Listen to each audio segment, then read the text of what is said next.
and there are also many in Namibia. These weather stations are doing nothing else but measuring wind, humidity, temperature, rain.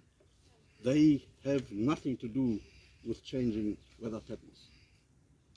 There is no evidence whatsoever that these equipments and weather stations have anything to do with changing weather.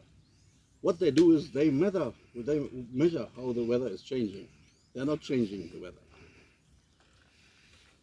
So it is completely unfounded to say that weather stations and the equipment that we have at Etunda is changing weather stations.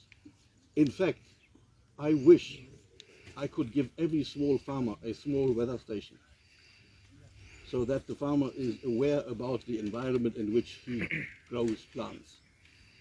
You will be better off with weather stations than without them.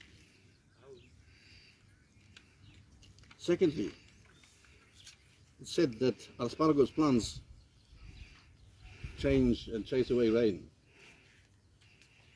We as farmers should know that plants need rain. They can't grow without water.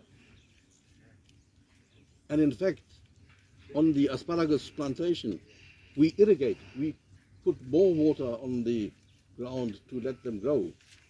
It is totally illogical to say that plants influence weather patterns. In fact, plants increase the chances of rain. If you